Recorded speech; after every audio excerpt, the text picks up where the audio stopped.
podcast bisnis dan ekonomi.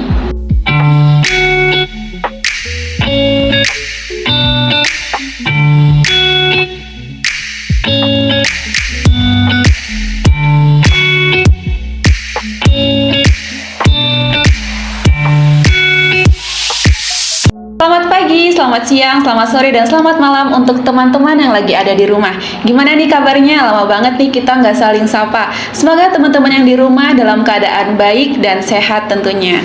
Perkenalkan, aku Sylvia Aulia Kuswardani dari Departemen Bakat Minat dan Penalaran Badan Eksekutif Mahasiswa Fakultas Ekonomi dan Bisnis Universitas Negeri Malang. Nah, di sini aku nggak sendiri nih. Ada kakak cantik yang ada di sebelah kiri aku. Boleh dulu nih kak, kenalan siapa namanya dan dari mana? Oke, halo teman-teman semuanya, perkenalkan aku Anissa Salma Nirmalasari, aku dari Lembaga Pecinta Bisnis. Oke, panggilannya berarti Kak Salma ya? Iya. Nah, Kak Salma ini kan dari Lembaga Pecinta Bisnis ya, pasti Iya. udah nggak asing banget nih sama bisnis, dan kakaknya ini suka sama bisnis ya? Kalau dibilang suka sama bisnis sih, iya ya, karena sekarang masih coba-coba juga gitu. Oke, nah pas banget nih Kak, sekarang kita lagi mau saling sharing dengan pengusaha tentunya, dengan narasumber kita yang sudah berkecimpung lama di dunia bisnis. Tentunya pasti udah banyak banget nih usaha yang sekarang lagi dijalani. Penasaran nggak sih Kak siapa narasumbernya ini? Penasaran dong? Langsung aja kita panggil ya. Iya. Please welcome Kak Yoga Ardiansyah Wicaksono.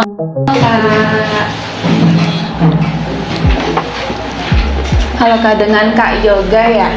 Oke, Kak Yoga ini founder dari Kedai Milo Nusantara nih, aku dengar-dengar. Iya benar. Oke, mungkin boleh perkenalan dulu nih Kak ke teman-teman yang ada di rumah, namanya siapa dan usaha apa aja yang udah dimiliki saat ini. Kenalin, nama aku Yoga Ardiansyah atau teman-teman akrab manggil aku Agoy. Aku sekarang sedang sibuk mengelola second hand shop, Malang Second Shop, itu dua-duanya thrift. Terus juga aku juga mengelola dan mengembangkan Kedai Milo Nusantara. Itu kita mempelopori kedai yang mengelola Milo dengan berbagai macam bentuk, dari minuman, kepal, es, dan lain sebagainya. Dan itu kita bisa dibilang pertama di Indonesia atau di Jawa Timur juga kita pertama. Oke, banyak banget ya Kak ya usahanya. Ada tadi thrift dan yang paling mungkin sekarang paling banyak digemari sama teman-teman nih Kedai Milo Nusantara yang udah sangat terkenal di kalangan mahasiswa ya terutama. Iya. Nah, Kak Yoga sendiri ini dulu bagaimana sih cara memulai bisnisnya? Apalagi kan di sini Kak Yoga kalau boleh tahu sekarang umurnya berapa? Aku minggu ini 24. Oh, 24. Terbilang masih sangat muda banget Iya, ya Kak, betul. tapi usahanya udah banyak banget. Nah, mungkin bisa dikasih tahu dulu cara memulai bisnisnya itu gimana dan bagaimana strategi untuk memulai bisnisnya itu. Aku sebenarnya kalau berdagang dan sebagainya dari SMA aku udah suka. Tapi bisnis pertama yang aku bentuk itu second hand shop, dan itu kebetulan tahun 2018 itu aku semester 1 waktu masih kuliah di UM. Nah itu second hand shop aku berjalan setahun, itu tidak ada perkembangan signifikan. Baru waktu corona aku ada perkembangan signifikan, buka toko dan sebagainya.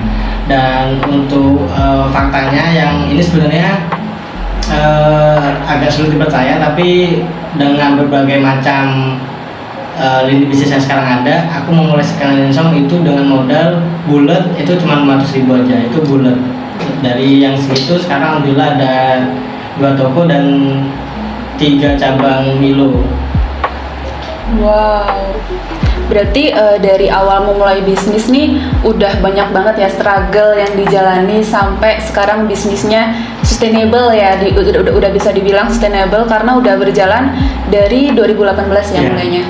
Itu terhitung udah 5 tahun ya, 5 tahun 19 lebih, 5 tahun lebih. 5 sampai 6. 5 sampai 6 tahun. Nah, kalau boleh tahu nih Kak, kan tadi banyak banget struggle yang dijalani. Pasti kan Kak Yoga nih mungkin di tengah perjalanan tuh kayak merasa keinginan untuk menyerah atau capek lah. Nah, itu gimana sih Kak Yoga cara menghadapi struggle tersebut agar tetap jalan nih bisnisnya? Struggle-nya kita ada banyak. Aku banyak hadapin rintangan berbagai macam.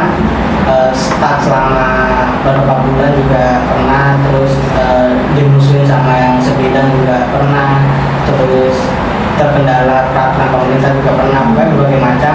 Tapi aku suka men-challenge diri sendiri, kayak aku mau lebihin si ini sih itu, jadi aku punya patokan. Terus aku juga men-challenge tahun depan nambah berapa cabang. Terus aku juga senang kalau aku bisa menampung banyak mahasiswa buat kerja di tempatku, dan itu aku juga men-challenge tahun depan buka berapa mahasiswa bisa aku tampung. Terus juga selain itu juga aku passionate dalam menjalanin bisnisku. Oke, berarti terus men-challenge diri ya. Jadi mungkin dengan challenge itu jadi kita nggak nyerah dan terus kayak terus harus berjuang gitu kan dengan challenge itu. Nah, dalam menjalankan bisnisnya yang udah banyak banget nih Kak, nah itu ada nggak sih strategi untuk mengembangkan bisnis itu? Kayak entah dari mungkin segi marketingnya, penjualannya, atau dari kemasannya, atau apa itu strateginya untuk bisnisnya biar bisa berkembang? Kalau aku sendiri, aku selalu ngajarin karena aku juga ada tim marketing, aku selalu ngajarin ke mereka secara logika kita tempatin diri kita ke posisi customer. Apalagi di sosial media, kita posisikan diri kita waktu bersosmed itu kita gimana, budaya kita waktu nge-scroll itu gimana. Jadi kita kalau bikin contohnya bikin desain, kita pemilihan font, terus perpaduan warna itu juga kita memperhatikan, karena budaya kita kayak nge-scroll, biasanya kita nge-scroll sedang scroll. Tapi kalau desain atau kontennya itu menarik, biasanya yang bersosmed pasti berhenti. Nah, itu salah satu contohnya. Terus juga aku memperhatikan budaya-budaya dari warga sekitar. Kayak contohnya aku punya toko di Cengger. Di situ toko thrift itu barengan sama kedai Milo. Di situ ada Indomaret, ada Alfa, ada banyak orang yang berhenti. Terus di situ juga padat sama pemukiman warga Cengger Raya. Di situ juga dekat sama S47. Beda lagi sama cabang di Merjo atau Milo di Segura. Nah, itu powernya lebih ke mahasiswa. Nah, itu kita sesuaikan. Oke, mungkin dari Kak Salma nih, ada nggak Kak yang mau ditanyain atau dikulik lebih dalam lagi terkait bisnis yang udah dijalani sama Kak Yoga? Pastinya ada dong. Mungkin aku izin tanya-tanya sedikit nih ke Kak Yoga. Nah, kalau boleh tahu nih Kak, untuk menjalankan bisnisnya Kak Yoga nih, media digital yang dipakai Kak Yoga tuh apa aja ya? Khususnya untuk dalam bidang marketing gitu. Aku pakai Instagram sama TikTok. Terus juga kalau untuk toko, aku pakai WhatsApp untuk nge-broadcast langganan-langganan aku. Gitu Nah, ya. powernya kita ada di TikTok, karena FYP TikTok itu sangat berpengaruh. Berarti bikin konten gitu ya Kak? Ya, kayak TikTok itu kita datengin masa. Kalau Instagram itu ibaratnya portofolio kita. Kalau orang lihat TikTok kita, biasanya orang lihat Instagram kita, toko kita di mana dan sebagainya. Oke. Mungkin aku juga mau tanya nih, selama menggunakan perangkat digital yang untuk marketing itu tadi, pengaruh apa aja sih yang Kak Yoga rasakan dalam menjalankan bisnisnya Kak Yoga? Lalu bagaimana juga penerapan yang Kak Yoga lakukan dengan menggunakan perangkat digital tersebut? Terutama untuk TikTok itu sangat berpengaruh, karena kalau kita menjalani bisnis, kita bisa bulan depan kita bisa berubah drastis hanya karena engagement dari TikTok. Kayak dulu pernah aku followers di Instagram tuh nggak naik-naik, stuck di situ-situ aja, engagementnya juga stuck. Tapi ketika FYP di TikTok itu meledak dan itu nular ke video-video lainnya, nah itu Instagram naiknya drastis, dan itu ke toko juga tiba-tiba ramai, walaupun itu cuma sesaat. Berarti untuk strategi marketing tuh bisa dikatakan lebih condong ke TikTok apa gimana Kak? Aku kondisional. Kalau aku pengen datengin masa-masa yang baru atau enggak, aku mau ngeledakin ngeledakin sebuah project, aku pakai TikTok. Nah, di Instagram ini aku untuk mempertahankan market atau masa yang udah aku punya. Iya. Oke. Terus tuh menurut Kak Yoga nih, dari pemanfaatan teknologi digital itu apakah dirasa efektif dalam menjalankan bisnisnya Kak Yoga? Itu pasti sangat efektif karena biasanya aku bahkan milih tempat untuk buka cabang baru, kadang lokasinya itu kalau untuk standar tradisional tuh nggak bagus karena masuk ke gang, masuk ke lantai 2 rumah dan sebagainya. Tapi kalau untuk budaya atau cara berbisnis di modern dan aku pakai sosmed, semua tempat itu masuk asalkan bisa dikonsep dan bisa dijual ke dalam sosmed. Gitu ya, oke. Mungkin ini pertanyaan dari aku juga, pertanyaan terakhir dari aku. Aku mau dong dikasih tips and tricksnya untuk memulai bisnis dan cara terbaik dalam menerapkan digitalisasi bisnis menurut Kak Yoga itu gimana? Kalau untuk mengawali bisnis sebenarnya ini sangat klasik, tapi banyak orang yang setelah denger ini itu mereka gak benar-benar percaya.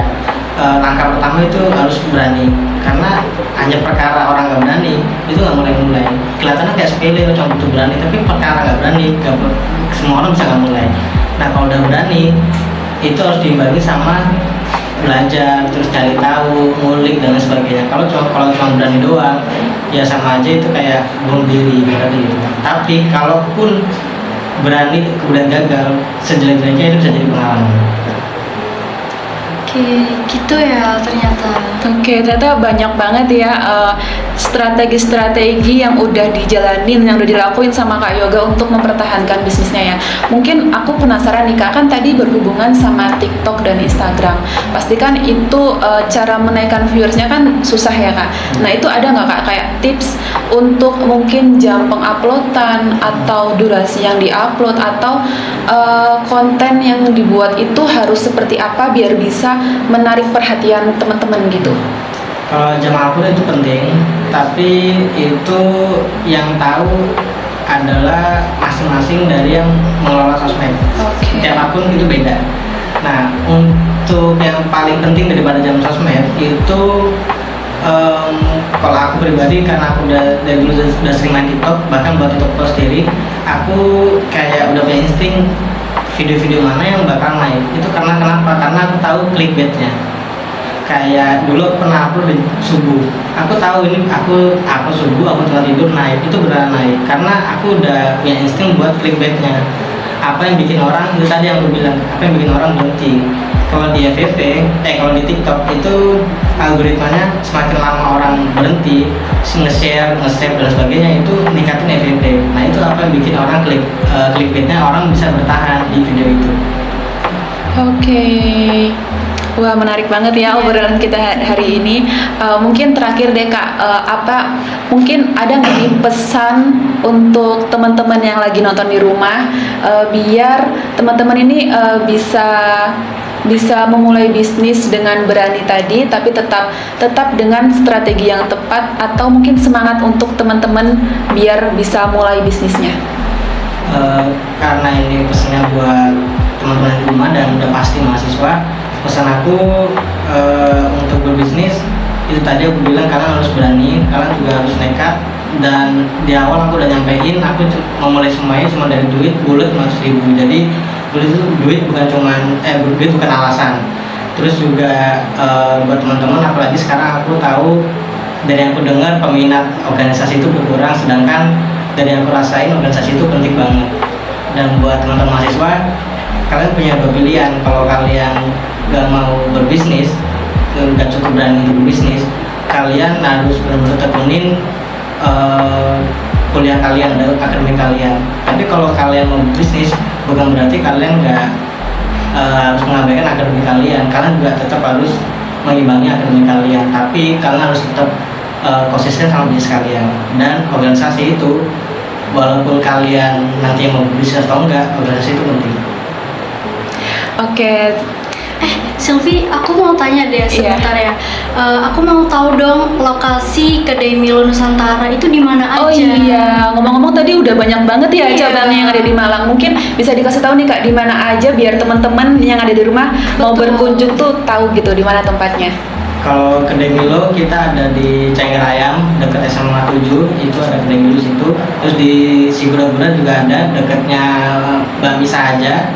Terus juga di kawasan Kos Kerto Asri itu juga ada. Terus kalau untuk toko thrift di Cengker ada Badan Sama Milo dekat SMA 7. Terus kalau di Merjo itu ada dekat Tong arah ke Joyo. Oke, berarti ada di dekat SMA 7 tadi ya, di Jalan Cengger, terus di Sigura-gura juga ada, sama di Kerto Asri. Itu udah tersebar banget ya di Malang.